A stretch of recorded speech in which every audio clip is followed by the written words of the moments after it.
Hey, everybody, welcome back. Joining me is my good friend and the developer of the ICEBlock app, which has just been removed from the Apple App Store. Please welcome Joshua Aaron. Hey, Josh. Joshua, how are you doing? That's right. Great. It's Joshua, not Josh. Yes, but thank you for having me. As always, it's great to be with you.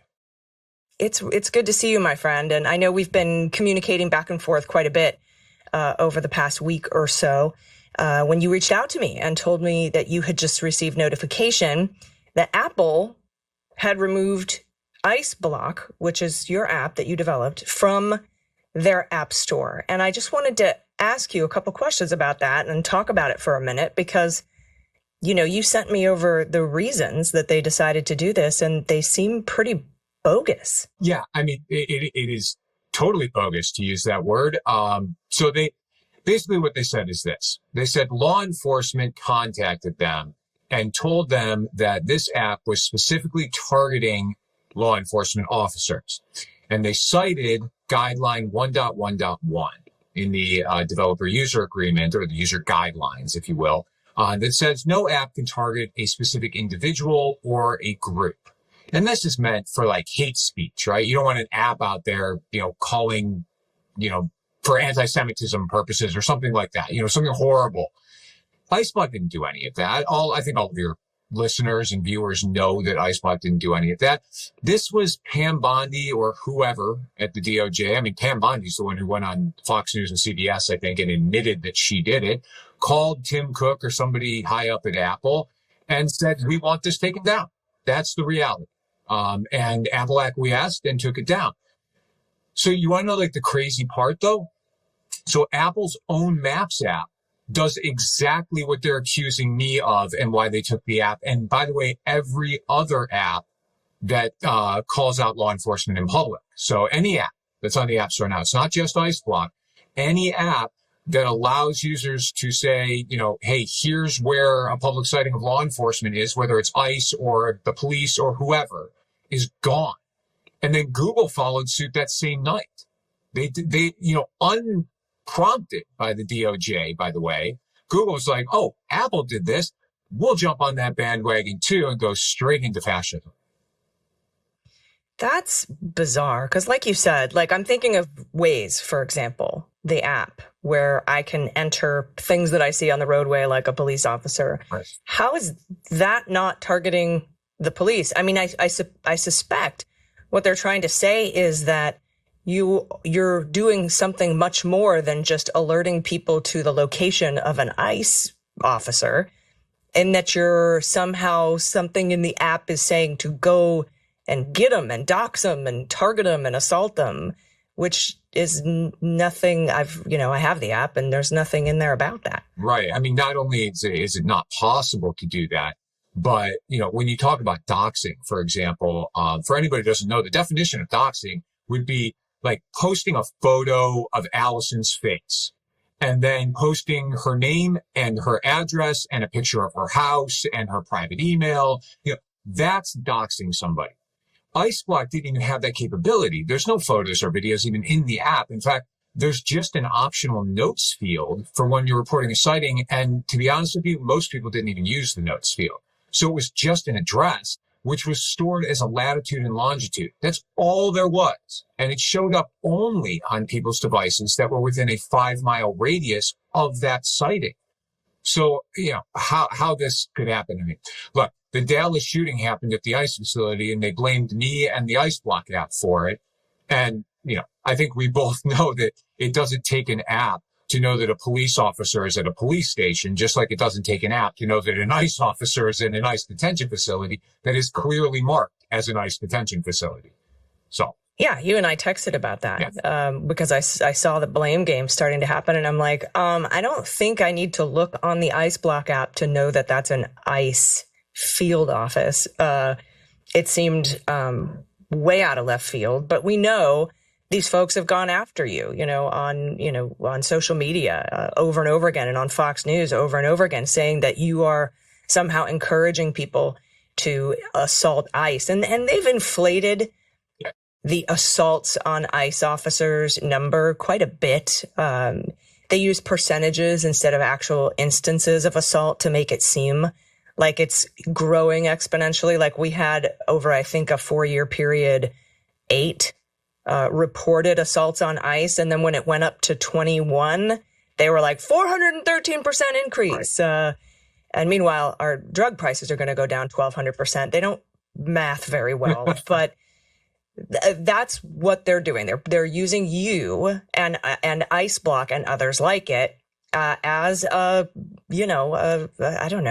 false flag to say false flag, yeah, a scapegoat to say this is clearly to hurt us, and not to mention pretty much every single assault on an ICE officer that's been charged has been dismissed, reduced to a misdemeanor, gone to trial, acquitted by a jury, or can't even get past a grand jury in the first place because these ICE officials, including Bovino, who's like the face of Southern California ICE operations and was sent to Chicago to terrorize them now. Right. Bovino lied on the stand. But, he's saying that, they're trying to attack us and whatever. But that's been completely disproven by the facts at trial. But I don't think they care about the facts at trial and how the outcome is. It's what happens first. It's first impressions.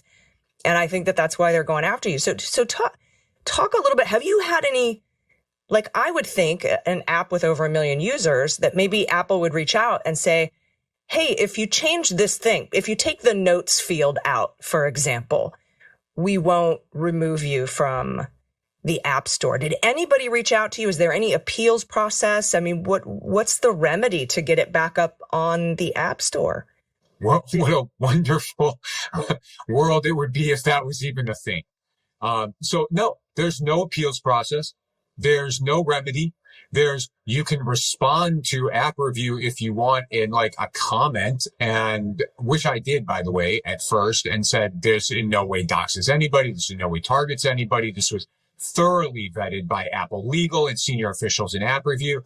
And their response was literally just to post the exact same thing to me again as a response. They're not going to call me. They don't care.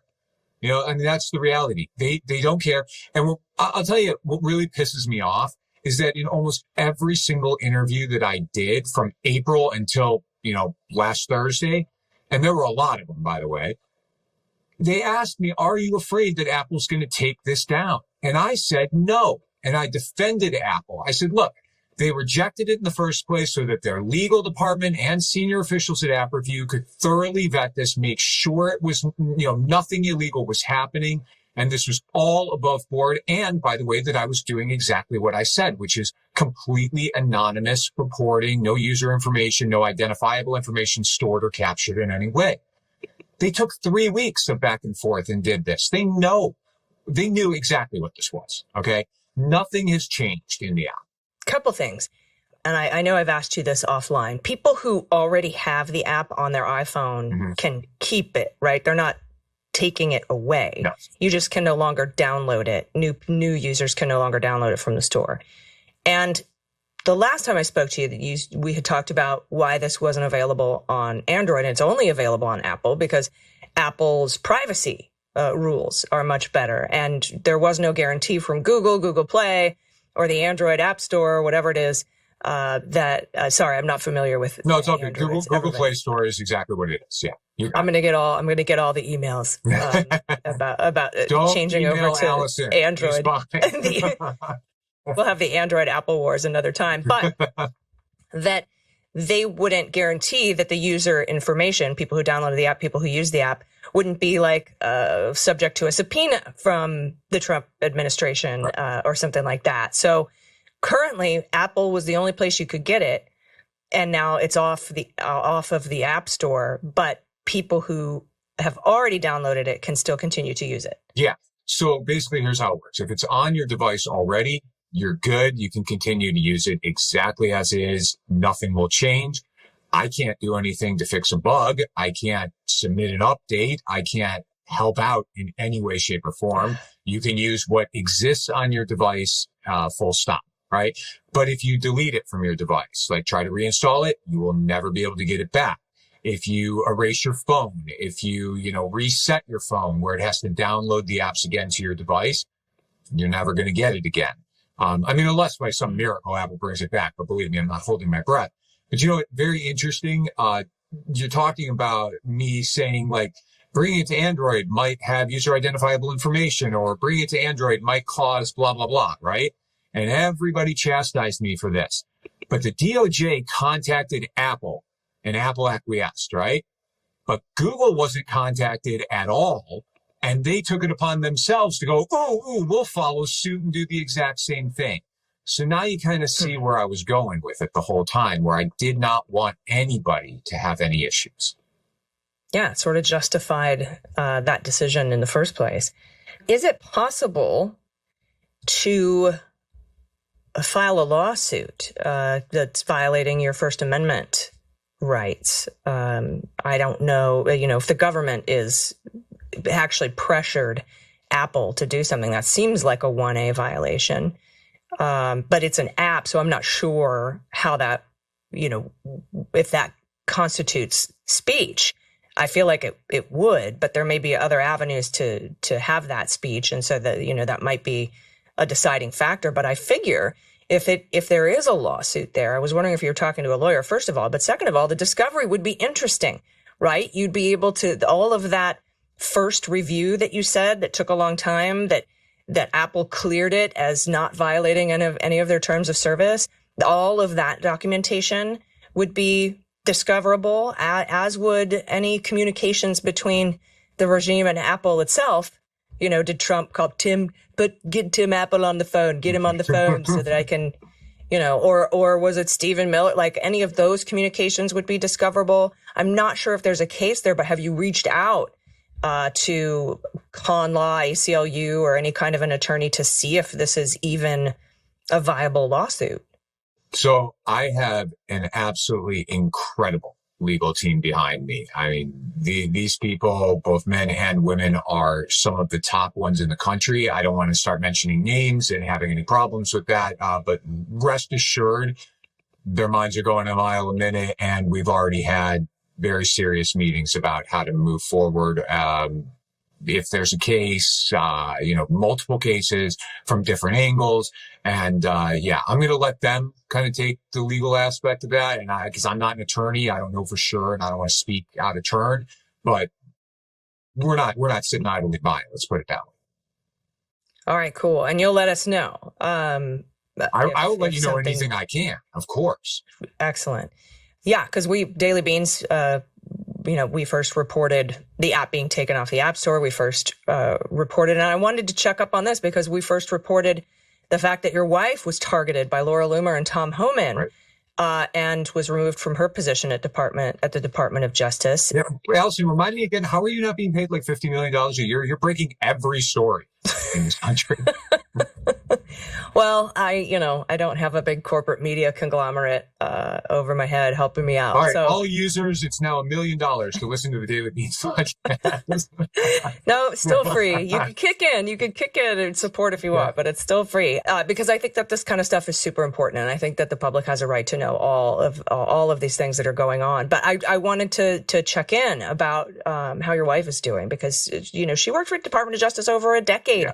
And was targeted because of this. And so it's obvious to me that this is, dare I say, witch hunt? Yeah. Gosh, I've heard that term somewhere. Where did I hear that from? It's so funny. When an actual witch hunt occurs, it's, that's what he doesn't want to talk about, right? Or, whatever. It doesn't matter. Yes, thank you for asking. She is doing incredibly well. She started back up her private consulting firm. It's called Tykes Consulting. And, she is one of the most brilliant forensic accountants in the game. So if you're in need of a forensic accountant or you know somebody who is, by all means, tykesconsulting.com and, send them the contact form. And I'm sure, she'll see it at some point. Cool. You might need one if you end up filing a lawsuit to get the ICEBlock app restored on the App Store. Luckily, I have in-house for that, right? Right. So you'll keep us posted on that, any legal action. Is there anything else that you want to make sure everybody knows before we get out of here? I think just that, know that I'm with you. I'm not giving up, just because this was taken down. It's not like I'm like, oh, okay, I'll go on to something else. Who cares? I am going to continue to fight this. I am not going to give up. I am with you. I think about you every single moment of the day and how I can possibly help.